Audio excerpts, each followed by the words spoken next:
Choro é a expressão de um sentir. Então, nosso papel em casa não é eliminar o choro, não é calar esse choro, mas é entender o que tem por trás desse choro. Por que essa criança está tão chorosa? Nosso papel é acolher esse choro.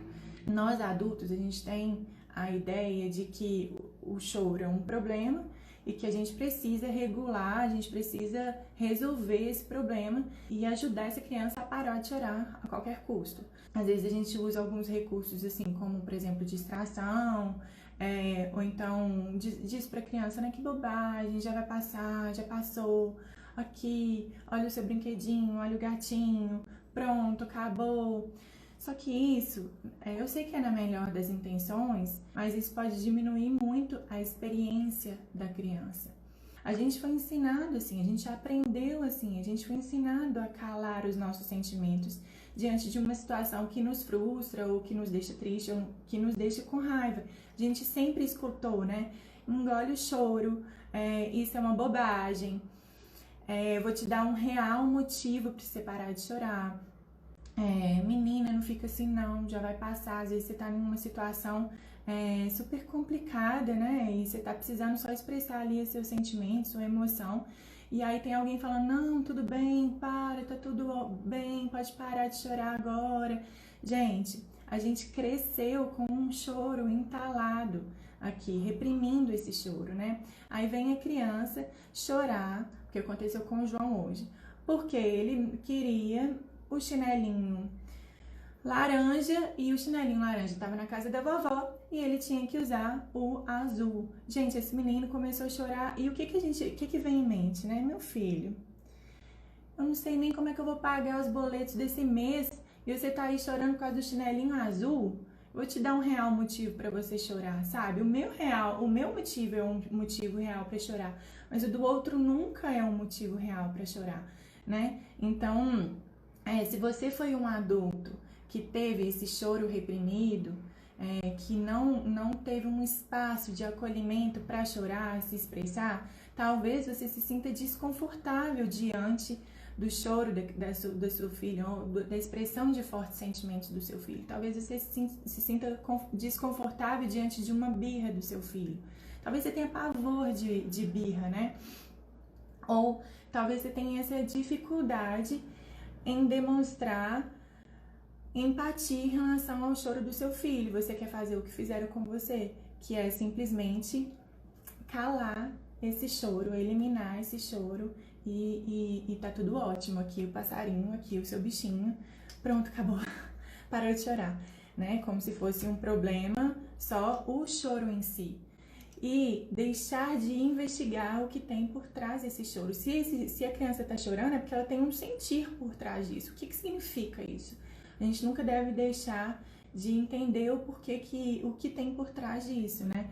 E eu não tô falando aqui de culpar os nossos pais que disseram essas frases pra gente, né? Os nossos avós falando, nossa, para de chorar. Não tô falando disso, não tô falando de culpar os nossos pais que silenciaram o nosso sentir, né? Eu tô falando de nos responsabilizar diante de uma nova reflexão que eu tô colocando aqui em jogo, né? Porque os nossos pais tiveram também, com certeza, o sentir deles muito mais reprimido do que o nosso, e os nossos avós ainda mais, né? Então, eles sofreram mais do que a gente em relação a isso. Eles fizeram o que eles conseguiram em relação a isso. É o que a gente está tentando fazer também na nossa geração, né? A gente está tentando fazer de um jeito melhor. Com certeza os nossos filhos vão sofrer consequências também dessa forma como a gente está fazendo, e eles vão fazer melhor com os filhos dele, tomara, né? A partir de agora, eu quero fazer diferente.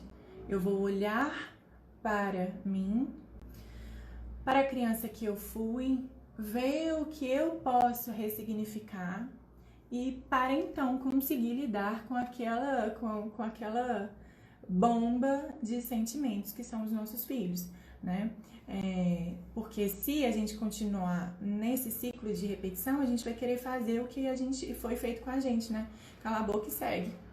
Cala a boca e segue. A gente não vai permitir que essas crianças consigam se expressar. O choro é um regulador emocional.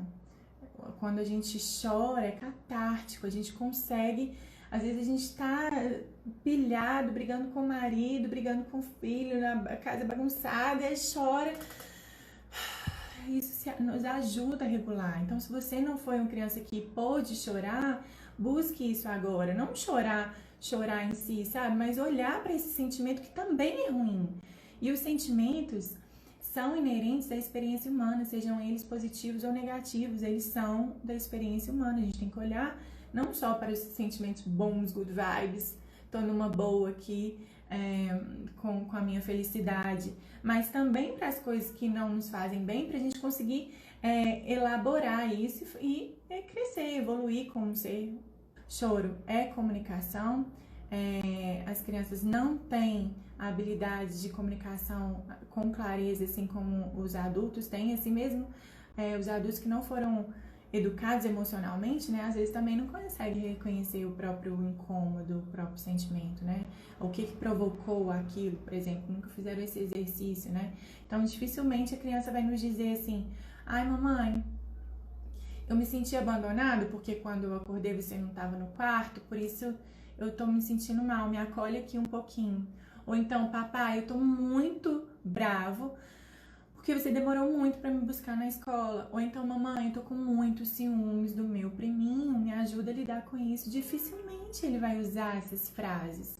Ele vai se expressar por meio de episódios de choro, que pode ser um, pode ser vários episódios de choro, tá? Então, eu queria até contar aqui um caso para vocês, que foi, a gente fez uma viagem e durante a soneca do João tem quase 3 anos, tá? Durante a soneca do João, da tarde, a gente ligou de vídeo para um celular para o outro, eu e o pai dele. A gente colocou um celular olhando para ele no quarto e o outro a gente foi para a praia. Quando ele acordou, a gente demorou uns minutinhos para chegar até o quarto. Ele estava de boa, tranquilo, mas aí, durante a tarde toda e até chegar à noite, o João teve muitos episódios de choro. Chorou por qualquer coisa, chorou porque a menininha não aceitou a florzinha dele, chorou porque ele não estava conseguindo calçar o chinelinho que estava com areia, chorou por várias coisas. E aí, no final do dia, na hora de fazer dormir, ele estava chorando. Eu falei, filho, a mamãe tá com muita dificuldade de entender o porquê desse choro. Eu queria que você me ajudasse, eu não tô conseguindo entender o porquê que você tá chorando. E você sabia que quando você tá se sentindo mal, quando você não tá se sentindo bem, quando você tá com um incômodo no seu coraçãozinho, você pode conversar com a mamãe? Você pode dizer o que você tá sentindo pra mim? Tô aqui do seu lado pra te ouvir. E aí ele me disse, gente, eu fiquei muito surpresa, ele me disse, mamãe, por que você me deixou sozinho? Aí eu falei, que filho, eu não te deixei sozinho hora nenhuma. Ele falou, eu acordei e não tinha ninguém aqui no quarto. E aí eu fui entender porque, tadinho, foi muito frustrante para ele ter acordado, não tinha ninguém no quarto, ele se sentiu abandonado. E aí ele manifestou isso durante o resto do dia. E aí eu fiquei refletindo sobre essa questão da frustração, né, gente? As crianças se frustram o tempo inteiro, nós nos frustramos o tempo inteiro. Às vezes pra gente isso significa o famoso engole o sapo, né?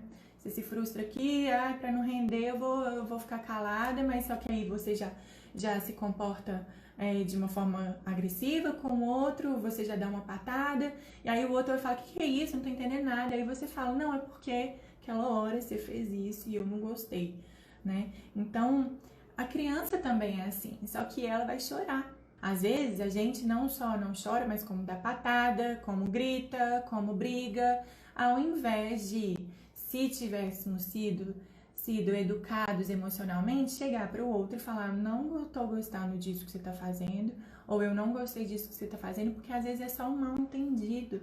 Ou às vezes foi uma coisa que você não gostou mesmo, que o outro pode resolver, pode melhorar, pode argumentar, né? E isso a gente não tolera nas crianças, mas é tolerável nos adultos, né? Uma reação dessa, como uma patada, por exemplo. Eu vejo também em relação a essa questão da frustração, algumas pessoas dizendo assim, mas meu filho vai ficar frustrado, toda hora que ele ficar frustrado, ele vai chorar, e se eu acolher, ele vai ficar mimado.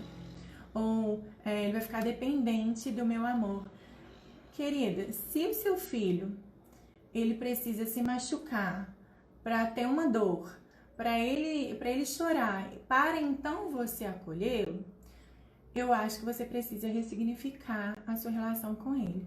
Porque se essa criança tem um potinho de amor cheio, o suficiente, de afeto cheio o suficiente, ela não vai precisar criar uma situação que vai ser dolorida para ela, na qual ela vai inclusive chorar, para ter a sua atenção, para ter o seu afeto, né? Então, é importante também a gente diferenciar esse acolhimento de mimar. Isso não é mimar, né? Você acolher o seu filho não significa que você está mimando o seu filho. Se ele precisa fazer uma explosão de sentimentos para esse olhar virar para ele, para você dar atenção para ele, para você dar amor para ele, significa que tá faltando afeto na hora certa. Aquela criança que não sabe quando vai receber o amor, às vezes vai receber o amor só na hora que ela tá sentindo uma dor, que ela machucou, significa que vocês precisam ressignificar essa relação de vocês. Às vezes as crianças também absorvem o nosso campo emocional. A criança, até os 2 anos, está completamente envolvida no nosso campo emocional, mas depois disso também até os 7 anos de idade, sabe? Então, olhar um pouquinho para como que a gente está sentindo e como que a gente está chegando na nossa casa, né? Porque, por exemplo, esses dias que eu tô fazendo aqui muitas lives, que eu tô muito empenhada com muitas questões do trabalho, tô preocupada, tô envolvida com outras coisas, o João tem sentido. Então, eu posso vir, estar inteira, estar presente, estar rindo, estar brincando e mesmo assim ele tem se demonstrado um pouco choroso, inseguro. Por quê? Porque ele capta tudo que está envolvido no campo emocional. Às vezes a gente não precisa dizer isso, ele já sente.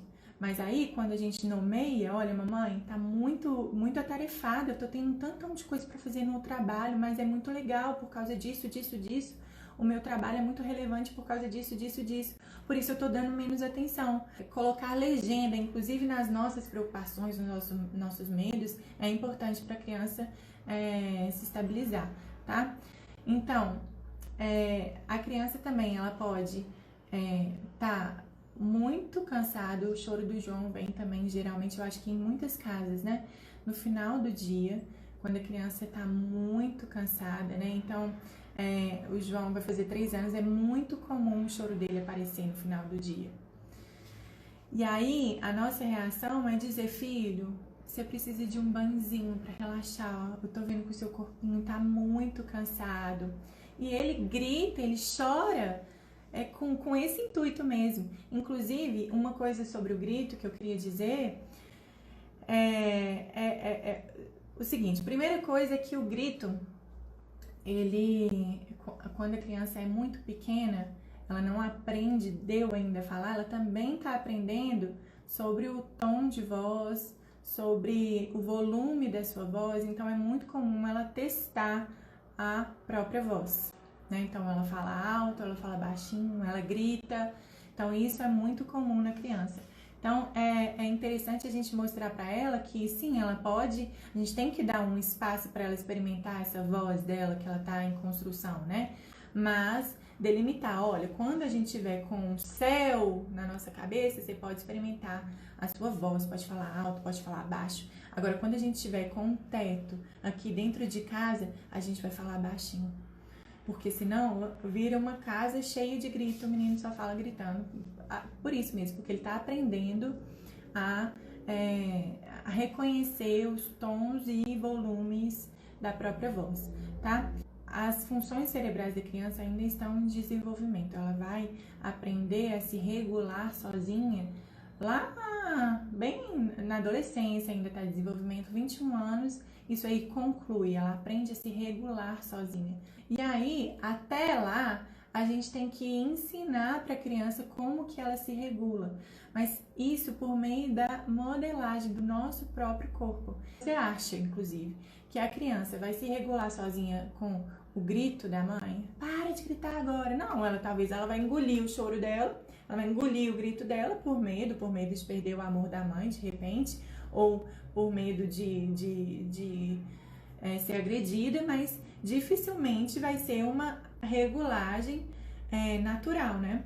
Então, ela vai se regular por meio do comportamento calmo e tranquilo dos pais. Se essa criança está chorando, por exemplo, por dor, porque ela caiu, ou por cansaço, ou por frustração mesmo, os pais tranquilamente vão mostrar para ela como que ela pode se regular, como que ela pode acalmar também.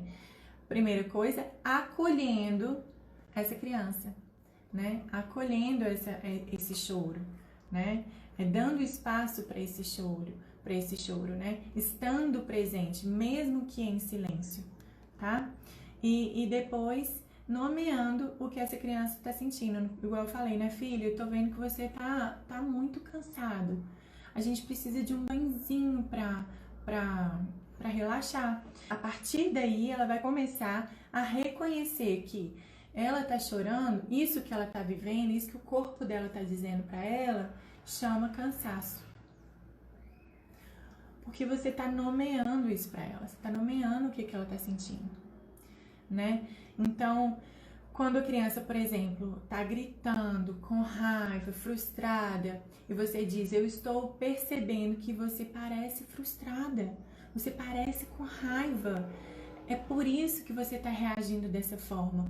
Você parece com raiva porque o seu priminho quis o brinquedinho que tava com você.